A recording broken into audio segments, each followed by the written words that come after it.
Welcome back to Congaree National Park. You can see behind me that there's a giant tree. We're going to tell you about that in just a minute. We're having a great time in this park so far. It's absolutely beautiful. There's a lot of really neat forestry to see here. So take a look around and then we'll tell you about this tree behind us. Guessing there must be some big fish out in that pond, bog, whatever you want to call it. I just saw something jump. It was really loud. The grand tree that you see here is a Loblolly Pine. It's unusual to find pines growing in wetland areas. However, loblollies can tolerate living in wet conditions better than many other species of pines. Loblolly pines are the tallest trees in South Carolina. This tree is over 150 feet tall and is a former state champion. Yeah, and it's really hard to see, but I'm going to say that thing is probably 8 feet across. And I'm going to walk around here and get you a view on the side with the sun shining on it so we can see all the way up. There we go. So we're going to get you guys a view all the way up of that tree.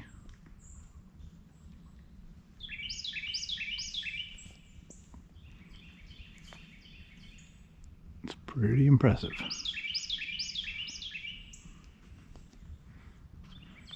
Alright, we're going to wander on and find marker 11. 12. I can't count.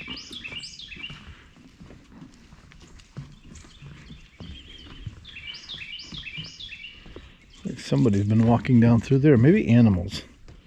I'm not sure if you or I as the public are supposed to get off the path, but that shore is well traveled right down through there.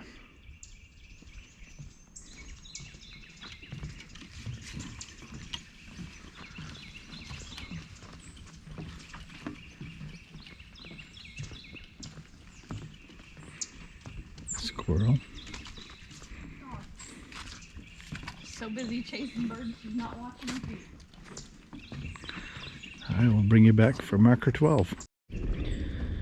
So this body of water I've been calling a bog or a pond, they actually looks like they're calling it Westin Lake. So there's a few different things you can do here. There's a trail here, hiking trail, which we're probably not going to do, but there's a boardwalk up here that we're on. Looks like you can go out. I think it probably just goes to an observation area. So we're going to head up there and check this out. A couple more decent sized pines.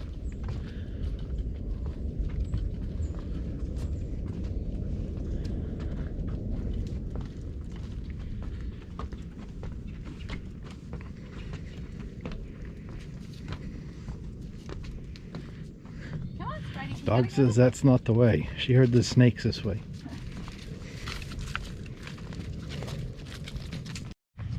So we're at marker number 12. Well, that sun feels nice. It says no fishing. Obviously, somebody's paid a lot of attention to that. But this is the, well, let's just let Sue tell you about marker number 12. Once a bend in the Congaree River, Westin Lake is now an oxbow lake. Over 2,000 years ago, the river gradually changed its course and meandered south, leaving behind Weston Lake. The lake is slowly filling in with clay and organic debris. Freshwater turtles, such as the yellow-bellied slider and common snapping turtle, are often spotted here in the warmer months of the year. All plants and animals in the park are protected. You can help protect the wildlife by not handling, feeding, or disturbing them. We don't really have to worry about that right now because it's not the summer months, so we're not going to see any turtles. But we do get to see the lake, and that people have been fishing when they're not supposed to. I see no less than 3 bobbers hanging from the trees here.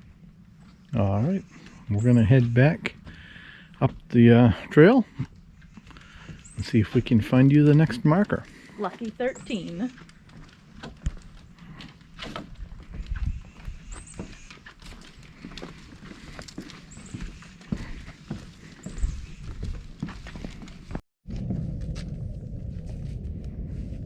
Huge tree.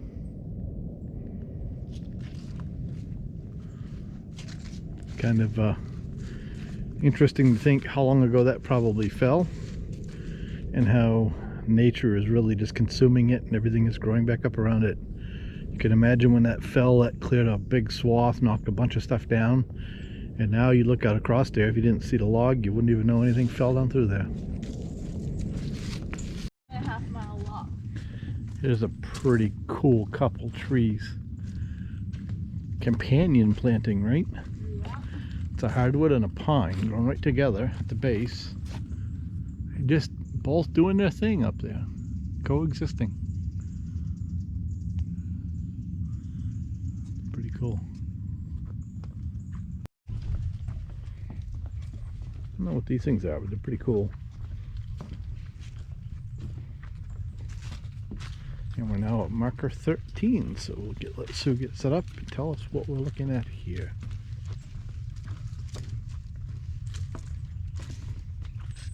The force of lightning has left its mark on this tree. As they grew, Loblolly Pines emerge above the canopy. Loblollies are the tallest trees in the forest, making them easy targets for lightning strikes. What appears to be damage is actually the opportunity for beetles, termites, and fungi to thrive.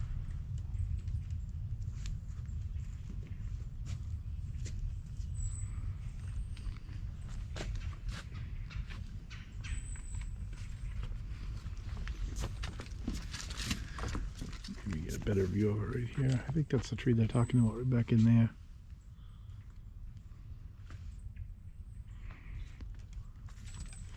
There's another dead one right there. It's just a dead stand, no limbs.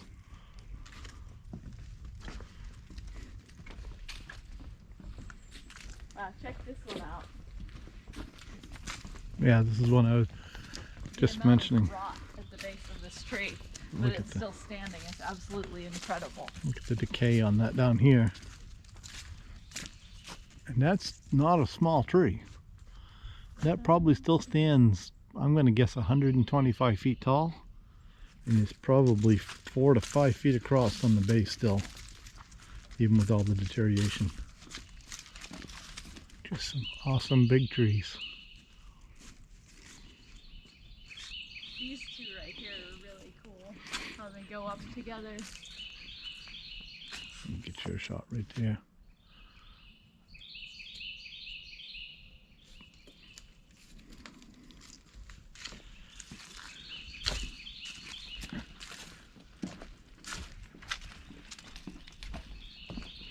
Alright, we'll be back when we find the next marker. How many pine trees is too much?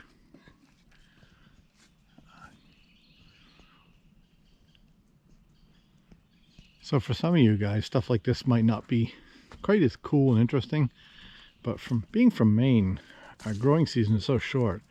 Our trees just don't get anything like this. That is just an insanely tall pine tree. That is huge.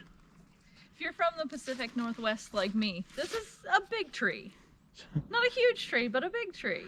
But yeah, as Ryan said, if you were in Maine and you saw a tree this size, this is probably a third again larger than the biggest tree we have on our property, which we think of as an extremely large tree in Maine that probably predates the Civil War. So looking at a tree like this is impressive. All right, we're gonna march on. Staying anywhere, dog's gonna hike more because dog's on full turbo.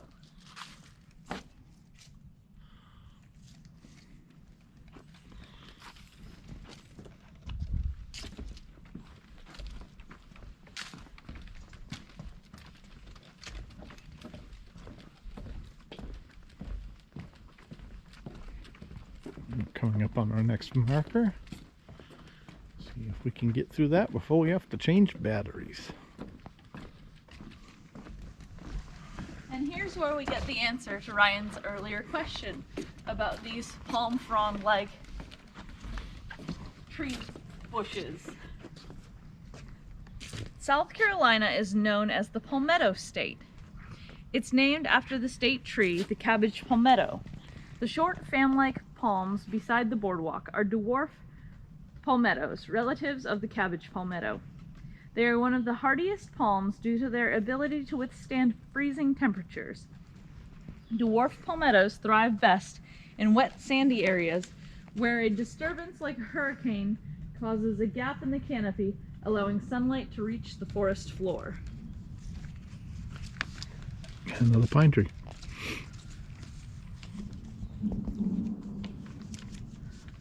Alright, we're going to change the battery and we'll bring you guys back. Alright, we're back. We did not have another battery, but we have a cell phone. So the video may be a little different, a little not quite as stable, and the audio might not be perfect, but we'll get it done. Dog is still trekking, by the way. Still trekking. So trees like this, I always wonder what happened right about there. And that thing took off sideways up to there. You wonder, was it shooting for light? Did something hit it? I don't know. Those have always just intrigued me when I see stuff like that. Wonder what happened. And guess what, guys? Another pine tree. I know the camera doesn't do this any justice, but that thing is probably 50, 60 feet taller than all the trees around it. We're going to keep on wandering this way. Chase Sue and Dog. Dog is putting a record pace on. She just keeps on dragging me. She's having a great time. I don't know why she's so hyper today, but she is wide open. Sue and Dog are going to do a second lap while I sit in the camper and drink beer and watch YouTube.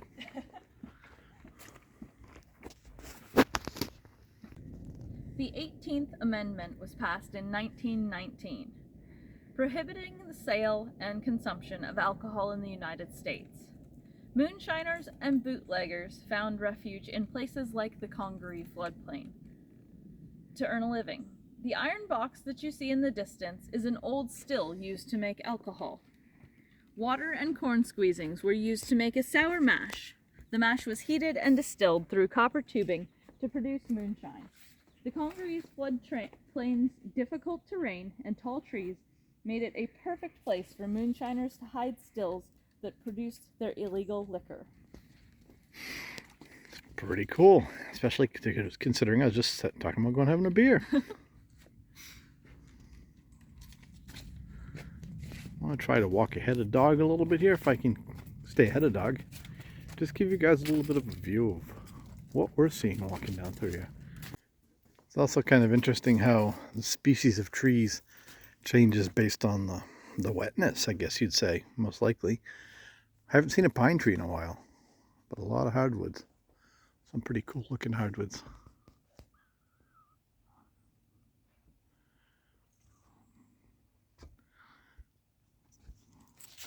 But I'm positive we'll find another pine tree. A lot of vines. It's kind of a cool little jungle. And there's actually a story behind that. On September 21st of 1989, Hurricane Hugo came through and wiped out a lot of the large trees in this area.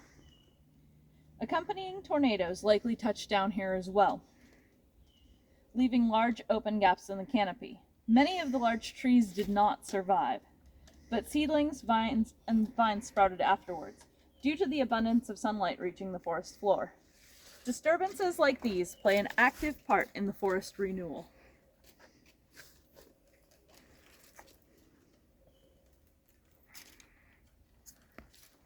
But you know what did survive?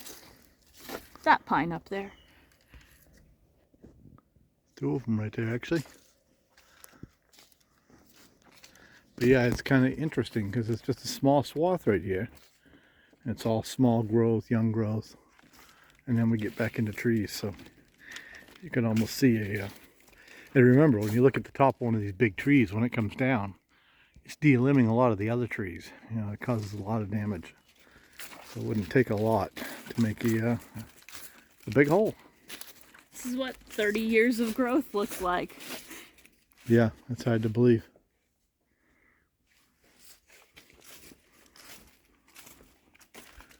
There's one of the pine trees.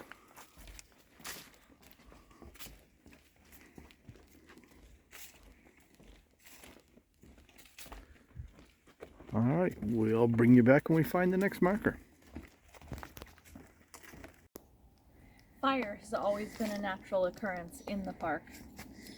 Today, the National Park manages the health of the forest through prescribed fires, which help restore the natural fire regimen and provide habitat for the endangered red-cockerel woodpecker. Loblolly Pines. Lollipop pines. I'm struggling with the pines, guys. Loblolly pines are tolerant of fire and are normally left unscathed when fire severity is low to moderate. This fallen loblolly continued to burn after a prescribed fire due to a naturally caused injury at the base of the trunk.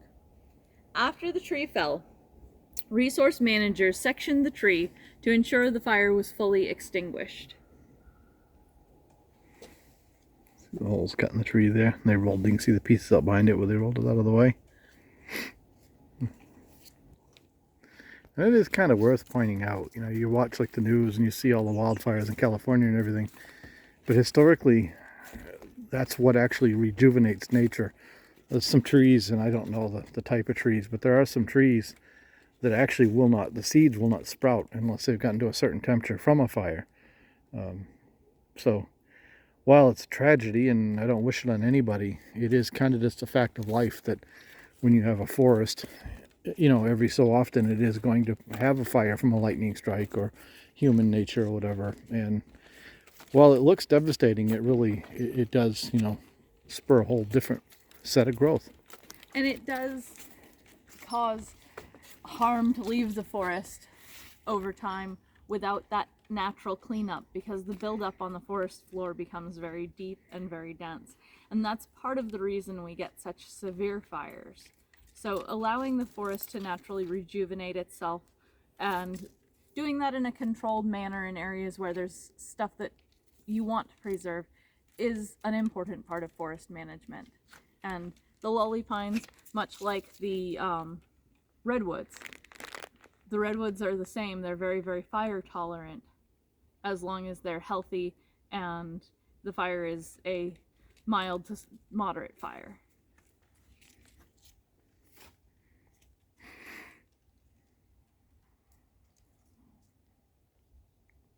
Alright, we're going to move on to the next marker. Up here we're quite a bit higher than the swamp now, so we're into a whole different growth of and this might be managed forest up here. There's a campground, you can see some signs and some buildings. That may be actually managed, and they may do some logging and stuff out of there. But down through here you can definitely see a difference in the vegetation. We have 3 more, I think, markers to find. And Dog is starting to slow down just a little bit. It's worth noting that Dog has been pulling on her leash this whole time. But we're probably about, I'm guessing probably 1.75 miles in. I think we're probably about a half mile from the visitor center, so we're about 2 miles Okay, in. so we're about 2 miles in. So Dog's put a pretty good trek on so far. Here's a couple more of the hiking paths. So if you enjoy hiking and enjoy camping, camping is in like a tent or a van. They have, I think, 2 camping areas here that you can camp in, and you can hike all of this. It's all, I believe both are walk-in campsites, so you can park somewhat near them, but you have to actually carry your tent and your stuff up to the campground itself. It's also worth noting that this is a, even though it's a national park, they don't actually charge you admission here. Yep. So there is, I believe, a small camping fee though, if yeah. you are staying overnight. So if you were like us and you forgot your park pass at home, it's okay. We're at marker 18. As a reporter and editor for the state newspaper, Harry Hampton began a campaign in the 1950s to save the Congaree River floodplain. An avid outdoorsman and hunter, he spent time exploring the old-growth forests. The Sims Trail that you're crossing is a former road. The roads historically used by hunters, fishermen, and loggers are scattered throughout the park. They serve as a reminder of the long human history and connection to the forest and fought to protect it. Their efforts led to the establishment of Congaree Swamp National Monument in 1976, redesignated as Congaree National Park in 2003. There you go. So we're going to wander on and see if we can find marker 19. We got 2 more to go, guys. Just a few miles from here, where the Congaree and the Wateree rivers meet, a maroon settlement once existed. These settlements were comprised of individuals who had escaped slavery on nearby plantations and formed their own independent communities. Rivers provided a means of travel, finding food, and acquiring supplies. Dense vegetation in the floodplain forest, like twisted roots seen here, provided safety because of the difficulty it posed for slave owners and slave catchers attempting to traverse in pursuit of those who had escaped.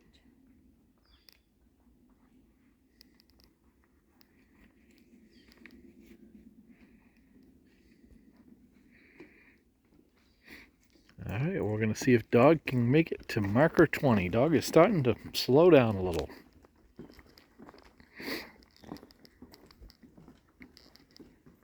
Might actually take a nap this afternoon. That's the first one I've seen, but I don't know the cause of it here. But like at home, we would say like the pine weevil or something at the top. But that is 2 almost identical tops.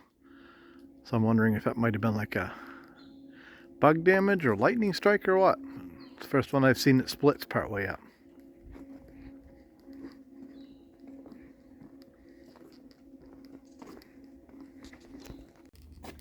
Here we are at marker 20. This is our final one.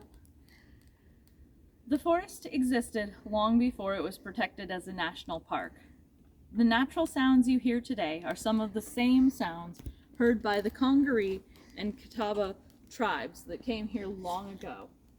Take a moment to listen to the forest. You may be surprised what you hear. The forest comes alive with sounds of songbirds, frogs, the wind blowing through the trees. What would this forest look and sound like if it had not been protected?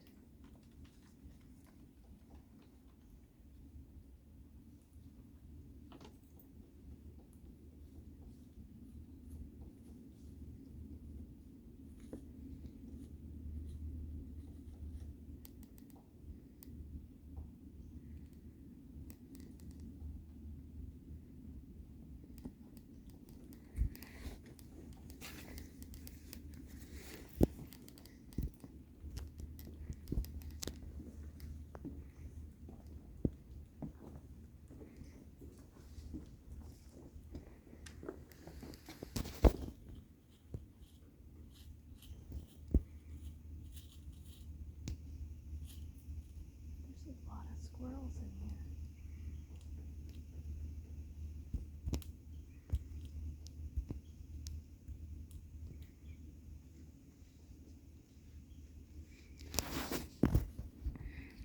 here. Alright, we're going to wander on. See the pine needles hanging from the tree branches here. Kind of cool.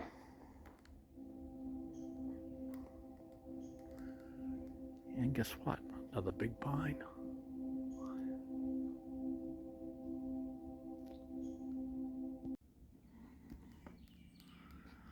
So we're just about back where we started. Look at some of these standing deadwoods. That one's got to be over 100 feet tall. And probably still a good solid 4 feet in diameter. Alright, and there's Sue and Spidey up here where we left off, well, where we teed off in video 1. So, Thanks for joining us for our boardwalk tour at Congaree National Park. We hope that you enjoyed seeing some of the sights and learning a little bit about the park. Thanks for watching. Don't forget to like and subscribe. alright, now we're just going to hike a half mile back out that we hiked in. So Spidey made it, I'm going to say just about 2 miles. She did great. She's still got some energy, but we don't want her to be sore later tonight, so we're going to go ahead and carry her the rest of the way up to the visitor center. See you guys later.